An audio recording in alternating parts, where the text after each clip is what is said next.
دعوت پیش کر رہے ہیں جناب محترم فضیلت الشیخ حضرت مولانا محمد اکرم زاہد صاحب وہ اپنے مخصوص انداز کے اندر فکر آخرت دے عنوان تے گفتگو فرمان گے۔ سارے دوست صحابہ پیار محبت ذوق دے نال تشریف رکھو۔ ان الحمدللہ الذی ہدانا لہذا وما كنا لنہتدی لولا ان ہدانا اللہ۔ اشہد ان لا الہ الا اللہ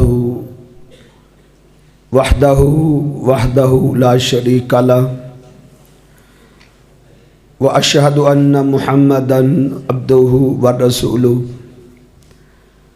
اللہم صلی علی محمد وعلی آلہ واصحابہ وسلم۔ اعوذ باللہ السمیع العلیم من الشیطان الرجیم۔ بسم اللہ الرحمن الرحیم۔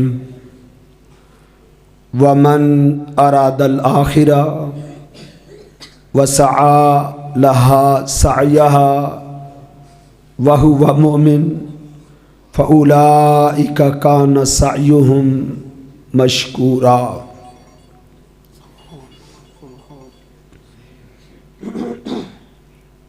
سورہ بنی اسرائیل کی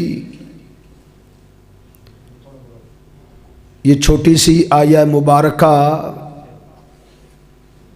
میں نے تلاوت کی ہے۔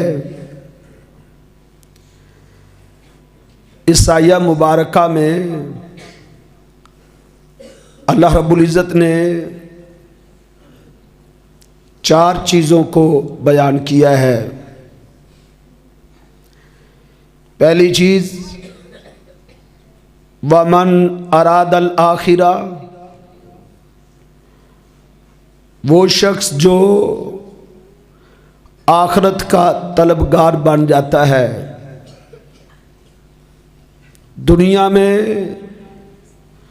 2 قسم کے لوگ بستے ہیں۔ ایک گروہ وہ ہے جو دنیا کا طلبگار ہے، ان کے مطمع نظر ہمہ وقت دنیا رہتی ہے، ان کی تگ و دو، ان کی کوششیں، ان کی کاوشیں، ان کے شب و روز دنیا کی طلب میں گزرتے ہیں۔ ایک وہ طبقہ ہے، اللہ فرماتے ہیں منکم من یرید الدنیا، تم میں سے کچھ وہ لوگ ہیں جو دنیا طلب کرتے ہیں، دنیا کے متلاشی ہیں، دنیا کی تلاش میں لگے ہوئے ہیں۔ ان کا اٹھنا، ان کا بیٹھنا، ان کا سوچنا، ان کا بولنا، ان کا سننا صرف اور صرف دنیا کے لیے ہوتا ہے۔ اللہ رب العزت نے اس گروہ کا تذکرہ بھی اپنی کتاب میں کئی مقامات پہ کیا ہے۔ اللہ فرماتے ہیں بل تؤثرون الحیات الدنیا، اس گروہ کو اللہ نے مخاطب کیا، بل تؤثرون الحیات الدنیا، تم دنیا کو ترجیح دیتے ہو، تمہاری صبح شام تمہارا جاگنا اور تمہارا سونا صرف دنیا کے لیے کیوں ہے؟ بل تؤثرون الحیات الدنیا، تم دنیا کی زندگی کو ترجیح دیتے ہو، والآخرۃ خیر وابقیٰ، تم نے آخرت کو فراموش کر دیا ہے، آخرت کو پس پوش ڈال دیا ہے، تم نے آخرت کو بھلا دیا ہوا ہے۔ اس کی وجہ تمہارے دلوں میں دنیا کی محبت ہے۔ والآخرۃ خیر وابقیٰ، آخرت بہت بہتر ہے اور ہمیشہ باقی رہنے والی ہے۔ یہ دنیا جس کے دنیا دار طلبگار ہے نا، یہ دنیا دائمی نہیں ہے، یہ چند روزہ زندگی ہے۔ دنیا کی نعمتیں، دنیا کے محلات، دنیا کے بنگلے، دنیا کی کوٹھیاں، یہ سونا اور چاندی، یہ سرمایہ یہ ساری کی ساری دولتیں عارضی ہیں، اس کو دوام نہیں ہے، ہمیشہ کے لیے یہ نہیں ہے، یہ ختم ہو جاتی ہیں۔ یہ دنیا انسان کو نہ ہمیشہ رکھتی ہے نہ یہ ہمیشہ رہتی ہے۔ یہ دنیا دار جو دھوکے میں مبتلا ہوئے ہیں نا، اس کی وجہ یہی ہے، وہ یہ سمجھ بیٹھے ہیں عزت اسی میں ہے، مقام اسی میں ہے، پروٹوکول اسی میں ہے۔ اللہ فرماتے ہیں وَيْلٌ لِكُلِّ ہُمَزَةٍ لُمَزَةٍ، ویل وادی ہے، بربادی ہے، ہلاکت ہے، تباہی ہے۔ اللہ کیوں؟ تو نے تو انسان کی عظمت کی قسمیں کھائی ہیں، تو نے تو کہا ہے وَلَقَدْ كَرَّمْنَا بَنِي آدم، میں نے بنی آدم کو عزتیں اور مقام و مرتبہ بخشا ہے۔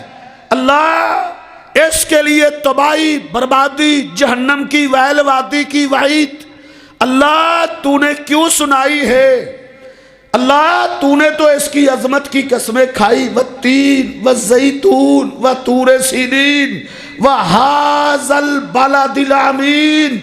اللہ فرماتے ہیں مجھے تین کی قسم، مجھے زیتون کی قسم، او میرے بندو مجھے طور سینا پہاڑ کی قسم، وہذا البلد الامین، او سمن والے شہر کی قسم جہاں میرے محبوب پیغمبر کے قدم لگے، جہاں اس کے پاؤں لگے، ان چوکوں کی قسم، ان گلیوں کی قسم، ان چراہوں کی قسم، اس جگہ کی قسم جہاں میرے محبوب پیغمبر کے قدم لگے ہیں۔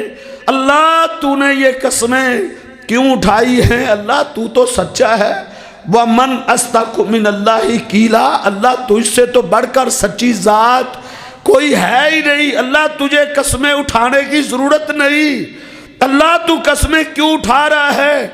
کہاں میں بتانا چاہتا ہوں لَقَدْ خَلَقْنَا الْإِنسَانَ فِي أَحْسَنِ تَقْوِيمٍ، میں نے انسان جیسا اعلیٰ اور کسی کو بنایا ہی نہیں ہے۔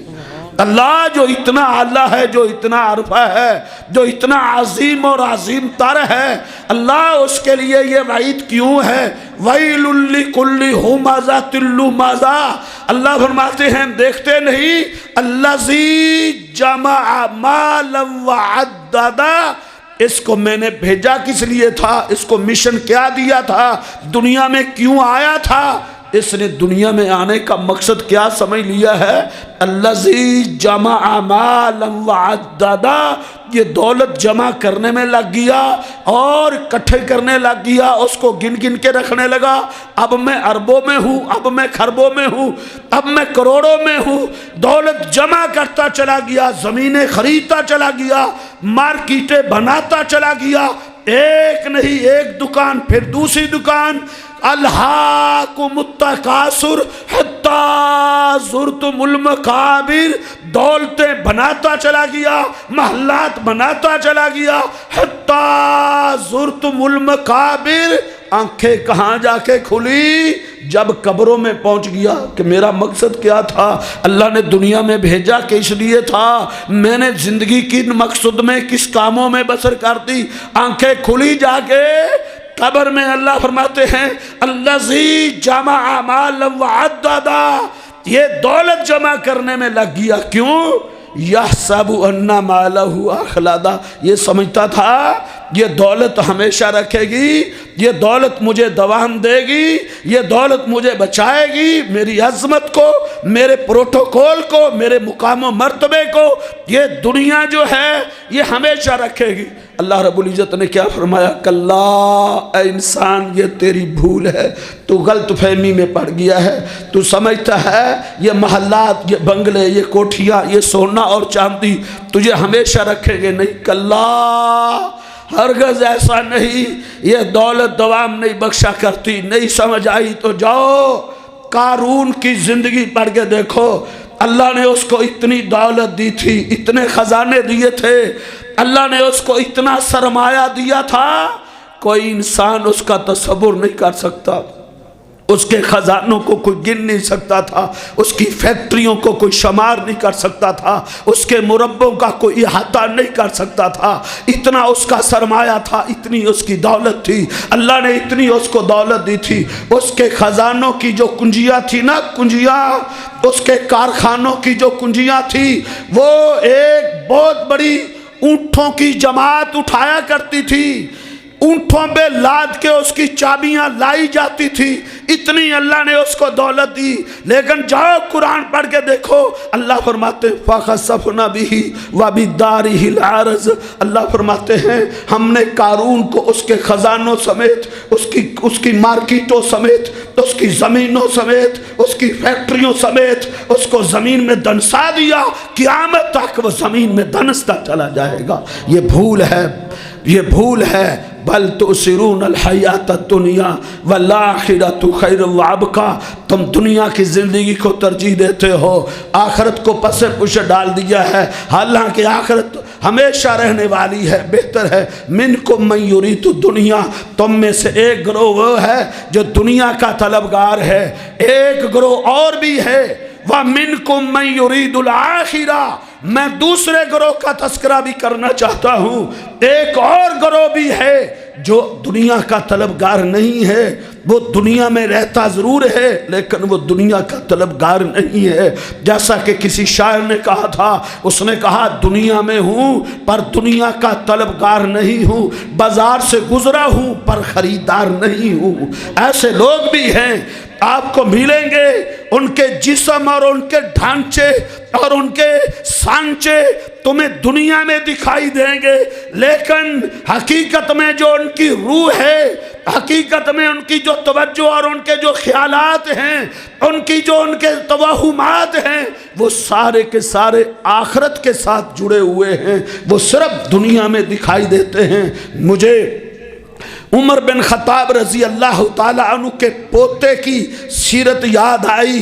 جناب سالم بن عبداللہ بن عمر بہت بڑے محدث تھے، باپ بھی صحابی تھا، دادا بھی صحابی تھا، اور خود پیغمبر کی حدیث کا محدث تھا، اور یہ مدینہ سے چلا حج کرنے کے لیے۔ جب بیت اللہ میں پہنچا، بیت اللہ کا طواف کر رہا تھا تو وقت کے بادشاہ نے اس کو دیکھا، عبد الملک نے دیکھا، جو ملک شام سے حج کرنے کے لیے آیا تھا، کہ یہ بہت بڑا محدث ہے، بیت اللہ کا طواف کر رہا ہے۔ بادشاہ تیز قدمی چلنے لگا۔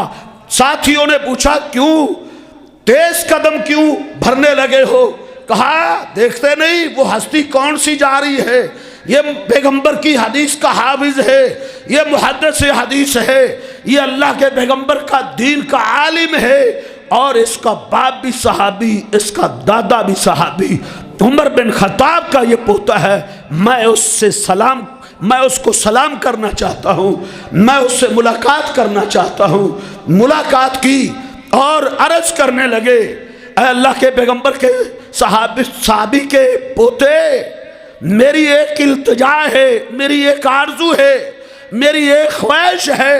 کہا فرمائے بادشاہ سلامت، آپ کی کیا آرزو ہے، کیا تمنا ہے؟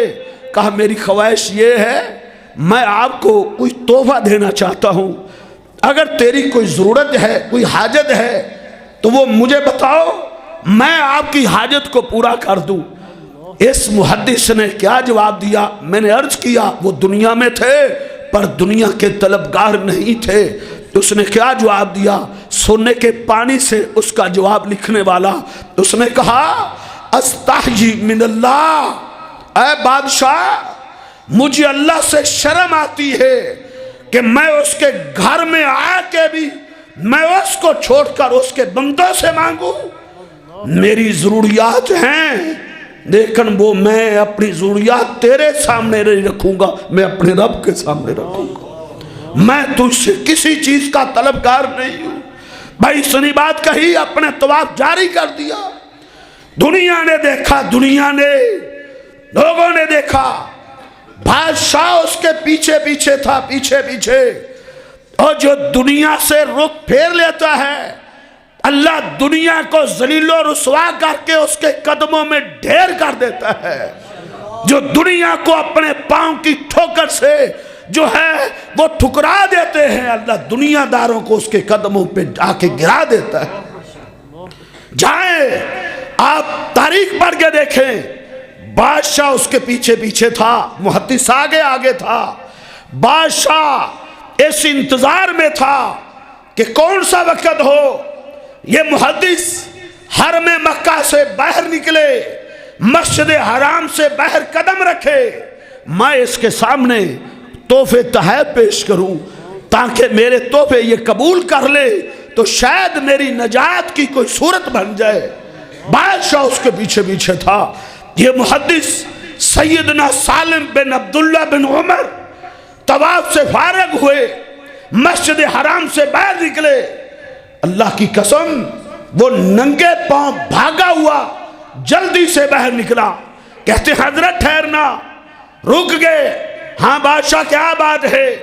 کہا سالی حاجہ، حضرت پہلے تو آپ مطاف میں تھے، طواف کر رہے تھے، اللہ کے گھر میں تھے، اب تم باہر آگے ہو، سالی حاجہ، اب مجھ سے اپنی کوئی حاجت طلب کرو، اگر کوئی ضرورت ہے تو مجھے بتاؤ، میں آپ کی ضرورت کو پورا کرتا ہوں۔ کیا جواب دیا انہوں نے؟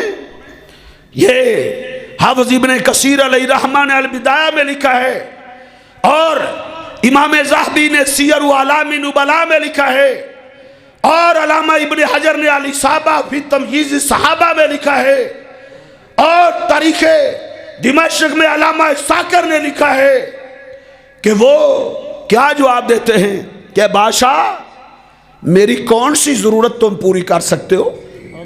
میں آپ سے کس ضرورت کی بات کروں؟ امن حوائج دنیا او من حوائج الآخرہ، کیا میں اپنی دنیا کی کوئی حاجت آپ کے سامنے رکھوں یا اپنی آخرت کی کوئی ضرورت اور حاجت آپ کے سامنے رکھوں؟ میری کون سی ضرورت تم پوری کرو گے؟ بادشاہ کا بکا رہ گیا کہ حضرت کیا کہہ رہے ہیں؟ کہنے لگے حضرت صاحب میں آخرت کی تو ضرورت پوری نہیں کر سکتا، میرے پاس آخرت تو نہیں ہے، میرے پاس تو دنیا ہے، دنیا بھی ساری نہیں ہے، میرے پاس کچھ دنیا ہے، کچھ، اگر دنیا کی کوئی ضرورت ہے تو وہ مجھے بتاؤ، میں آپ کی آخرت کی ضرورت پوری نہیں کر سکتا۔ کیا جواب دیا؟ کہا اے بادشاہ تم میری آخرت کی ضرورت پوری نہیں کر سکتے، دنیا بھی تیرے پاس پوری نہیں ہے، تو کیا کہتے ہیں؟ اے بادشاہ واللہ اللہ کی قسم ما سألت الدنیا من یملکھا قط، دنیا تو میں نے آج تک دنیا کے مالک سے بھی نہیں مانگی، میں نے آج تک اپنے رب سے دنیا نہیں مانگی، میں نے اپنے رب سے جب بھی مانگا ہے ربنا آتنا فی الدنیا حسنہ، میں نے حسنہ مانگی ہے، نیکی کی توفیق مانگی ہے، میں نے اچھائی مانگی ہے، میں نے اپنے رب سے آخرت مانگی ہے، میں نے دنیا نہیں مانگی۔ منکم من یرید الدنیا و منکم من یرید الآخرہ، کچھ دنیا کے طلبگار ہیں تھے بھی اور کچھ آخرت کے طلبگار ہیں، یہ آخرت کے طلبگار تھے، اور اس کی تربیت کہاں ہوئی تھی؟ اس کی تربیت اس کے گھر سے ہوئی ہے۔ باپ کو دیکھیں، اس کے باپ کو اللہ کے پیغمبر نے زندگی میں ایک مرتبہ عبداللہ بن عمر کے کندھے سے پکڑ کے کہا یا عبداللہ کن فی الدنیا کانک غریب، دنیا میں ایسے رہنا جس طرح کوئی اجنبی اور مسافر رہتا ہے۔ اور پھر کیسے ہو گئے؟ دنیا میں پھر ایسے ہوئے، صبح کرتے تھے تو اپنے بچوں کو کہتے تھے اذا اصبحتم فلا تنتظروا المساء، صبح کر لیے تو شام کا انتظار نہیں کرنا۔ جب شام ڈھلتی تھی تو اپنے بیٹوں کو کہتے تھے شام کر لی ہے، اب صبح کا انتظار نہیں کرنا، ممکن ہے صبح ہونے سے پہلے تمہیں موت آ جائے۔ یہ تھے. اور ان کی تربیت کہاں ہوئی؟ عمر بن خطاب رضی اللہ تعالیٰ عنہ آدھی دنیا کے حکمران تھے، آدھی دنیا کے. بیت المقدس کو فتح کرنے کے لیے مدینہ المنورہ سے نکلے. جاؤ اٹھاؤ ازالۃ الخفا، شاہ ولی اللہ محدث دہلوی کی کتاب، کہ وہ نکلے اور کس شاہانہ انداز میں پروٹوکول کیا تھا، کتنے نوکر اور خادم ساتھ تھے. ایک غلام ساتھ تھا، کرتا پہنا ہوا تھا، 20 پیوند لگے ہوئے تھے اس کرتے کو. آدھی دنیا کے حکمران نے وہ کرتا زیب تن کیا. اونٹ پر سوار ہیں، اونٹ کی مہار غلام اسلم نے پکڑی ہے. اسلم نے، کوئی پروٹوکول نہیں. آج دنیا کے بادشاہ یہ باتوں میں ہیرو ہیں، عمل میں زیرو ہیں. لیکن جن کی سیرت کی ہم بات کرتے ہیں، انہوں نے تقریریں نہیں کی تھی، انہوں نے صرف دنیا کے بادشاہوں کی مثالیں نہیں دی تھی. جس طرح کہ ہمارے بادشاہ، ہمارے وزراء کہتے ہیں فلاں ملک کا بادشاہ سائیکل پہ جاتا تھا، صرف باتیں. لیکن یہاں دیکھیں، آدھی دنیا کا حکمران تھا، 22 لاکھ مربع میل پر اس کی حکومت تھی. بیت المقدس کو فتح کرنے کے لیے نکلے، اونٹ پہ سوار ہیں. ایک غلام ہے، اس نے اونٹ کی مہار پکڑی ہوئی ہے، سفر پہ روانہ ہے. ایک منزل سفر کیا، غلام کو کہتے ہیں سواری کو بٹھا دو. اس نے سمجھا امیر المومنین کو قضاء حاجت کی ضرورت ہے، انہوں نے سواری کو بٹھا دیا. نیچے اترے، قضاء حاجت نہیں کی، آگے بڑھ کے اونٹ کی مہار پکڑ لی اور غلام کو کہتے ہیں ارکب یا اسلم، اے اسلم اب تم سوار ہو جاؤ، اب تیرے سوار ہونے کی باری ہے. عمر بن خطاب کے پیدل چلنے کی باری. دنیا کوئی مثال لا سکتی ہے؟ وہ بادشاہ پیدل چل رہا ہے، غلام سوار ہے.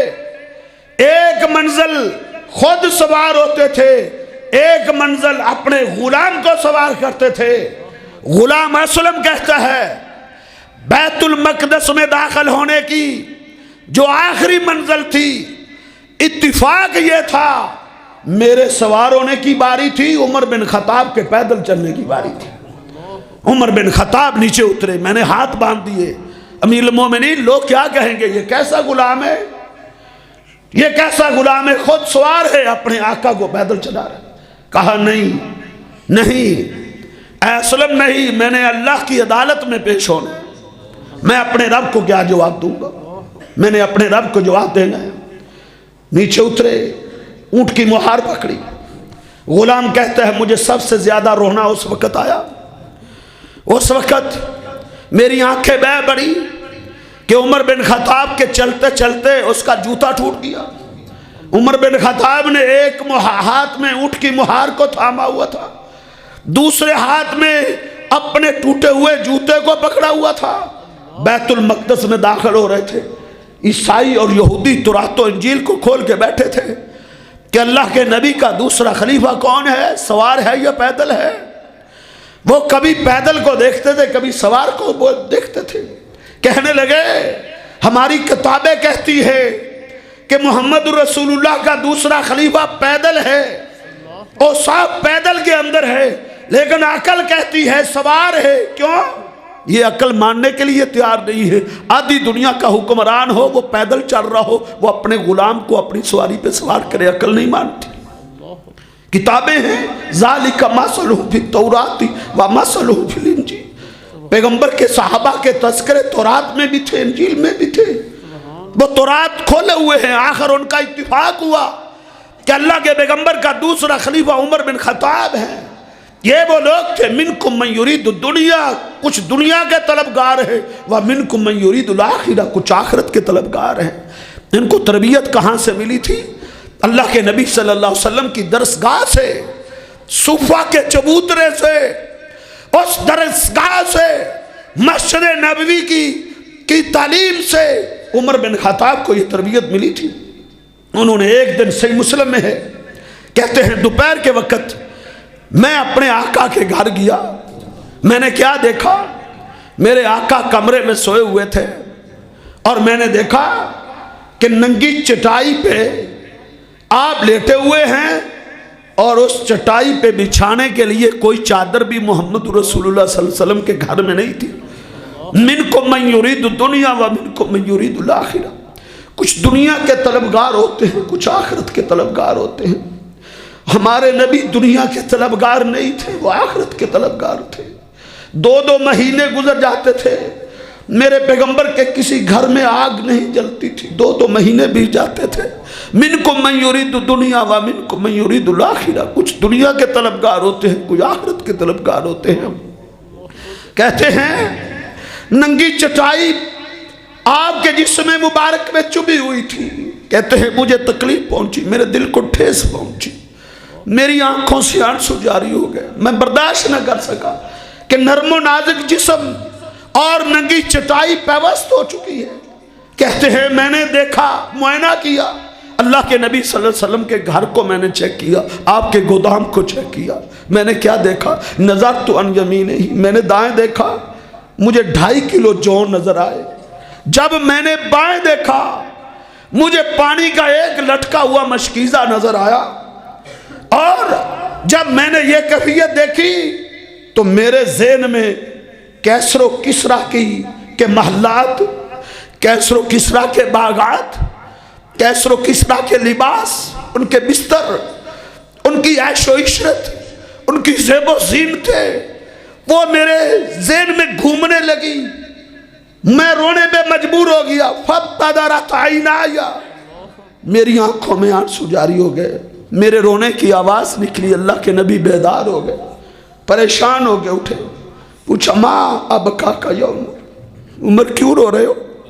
کس چیز نے تجھ کو رونے پہ مجبور کیا؟ عمر تم تو جری اور بہادر انسان ہو, آج تم کیوں رو رہے ہو؟ میں نے آپ کو روتے ہوئے نہیں دیکھا, تم تو صرف اللہ کے خوف سے روتے ہو, آج کیوں رو رہے ہو؟ عمر بن خطاب نے کیا جواب دیا؟ صحیح مسلم اٹھا کے دیکھے. کہتے ہیں یا نبی اللہ مالی لعب کی, اللہ کے نبی عمر کو رونا کیوں نہ آئے؟ ذاک کا کیسر و کسریٰ, وہ کیسر و کسریٰ ہے, ہم عدو اللہ, وہ اللہ کے دشمن ہے, وہ اللہ کے باغی. اللہ سرور ذہب, اللہ نے ان کو سونے کے بیڈ دیے ہیں, سونے کے بیڈ, سونے کی کرسیاں, ریشم لباس اور ریشم بستر عطا کیے. وَأَنْتَ نَبِيُّ اللَّهِ وَأَنْتَ حَبِيبُ اللَّهِ وَأَنْتَ صَفْوَةُ اللَّهِ.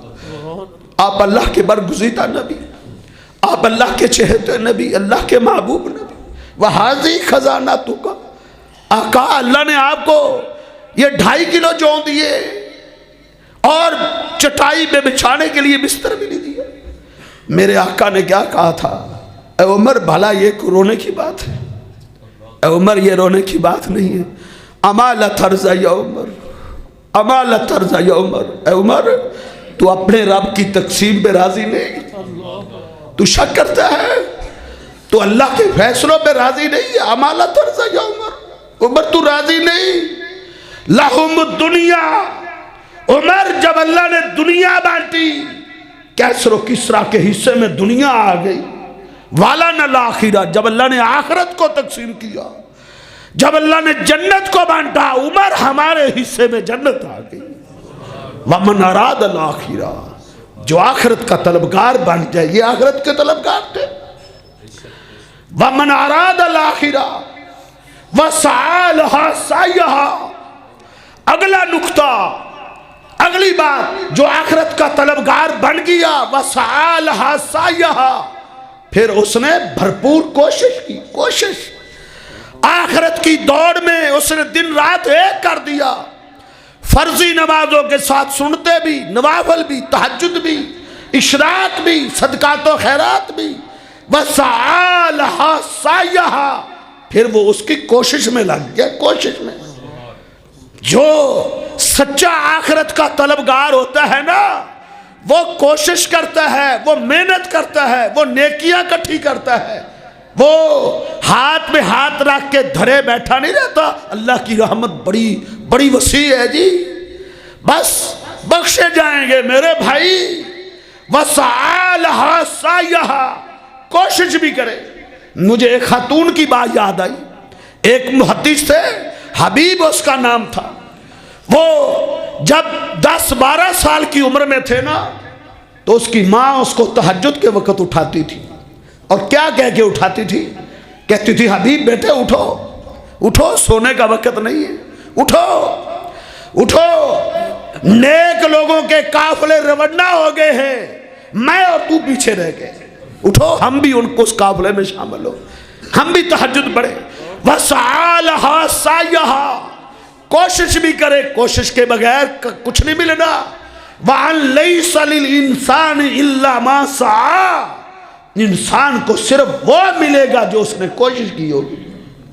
کوشش جس شخص کو من بطّا بہی عملہ ولم یسری بہی نسبہ، میرے آقا نے کہا تھا کل قیامت کے دن جس کو نیکیوں نے پیچھے چھوڑ دیا، اس کا نسب، اس کا خاندان، اس کا قبیلہ، اس کی ذات، اس کی دولت اس کو آگے نہیں لے جا سکے گی۔ ان اللہ لا ينظر الى صورکم ولا الى اجسامکم ولکن ينظر الى قلوبکم واعمالکم، اللہ رب العزت تمہارے چہرے نہیں دیکھتا، اللہ تمہارے جسم نہیں دیکھتا، اللہ تمہاری دولتیں، خاندان، نسب نہیں دیکھتا، وَلَكِنْ يَنْظُرُ إِلَىٰ قُلُوبِكُمْ وَأَعْمَالِكُمْ، اللہ تمہارے دل دیکھتا ہے، تمہارے عمل دیکھتا ہے۔ عمل وَسَعَالَهَا سَعْيَهَا، میں اس کی مثال بھی آپ کے سامنے رکھوں۔ میرے آقا معراج پہ گئے، واپس آئے تو ایک ہی آواز بار بار دیتے ہیں، اَيْنَ بلال، بلال کہاں ہے؟ بلال کو لایا جائے۔ بلال کو لایا گیا، آپ نے پوچھا بلال کیا کرتے ہو، کیا نیکیاں کرتے ہو، کیا ریاستیں کرتے ہو؟ آقا کیا ہوا ہے؟ کہ اللہ رب العزت نے مجھے جنت کی سیر کروائی، میں جنت کے جس کونے میں بھی گیا ہوں، میں نے اپنے آگے چلنے کی آواز سنی، میں نے جبریل سے پوچھا جبریل میرے آگے کون چل رہا ہے؟ تو جبریل نے کہا آقا یہ آپ کا بلال ہے، زمین پہ چلتا ہے، قدموں کی آواز جنت میں آ رہی ہے۔ چپٹی ہوئی ناک تھی، کالی اس کی رنگت تھی۔ وَسَعَالَهَا سَعْيَهَا، اور کوشش بھی کرنی ہے میرے بھائی، کوشش، جو کوشش کرے۔ اور آگے تیسرا نقطہ، وَهُوَ مُؤْمِن، اس حال میں کہ وہ توحید پرست ہو، اس کا عقیدہ صحیح ہو، مومن ہو۔ میں نے کیوں کہا ہے مومن کا ترجمہ میں نے کیا توحید پرست ہو، وَهُوَ مُؤْمِن، وہ ایمان والا ہو۔ کیوں؟ شرک کرنے والے کا ایمان قبول نہیں ہے۔ وَمَا يُؤْمِنُ أَكْثَرُهُمْ بِاللَّهِ، سورہ یوسف اٹھاؤ، قرآن کہتا ہے وَمَا يُؤْمِنُ أَكْثَرُهُمْ بِاللَّهِ، لوگوں کی اکثریت اللہ پر ایمان رکھتی ہے لیکن اس کے باوجود وہ مشرک ہیں۔ کیوں؟ وہ شرک کرتے ہیں۔ ایسا ایمان ہونا چاہیے جس میں شرک کی ملاوٹ نہ ہو، پھر کامیاب ہے، آخرت کا طلبگار ہو، کوشش بھی کرے۔ تیسری شرط کیا ہے؟ وَهُوَ مُؤْمِن، اس کے عقیدے میں شرک کی ملاوٹ نہ ہو۔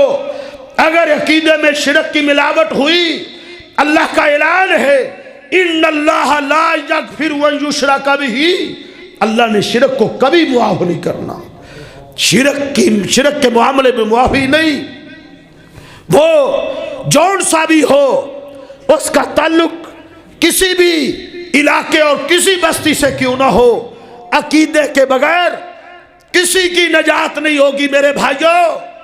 اگر عقیدے میں شرک کی ملاوٹ ہوئی، سب اعمال، ساری عبادتیں، ریاستیں، تہجدیں، اشراق، حج، عمرے سب برباد ہے۔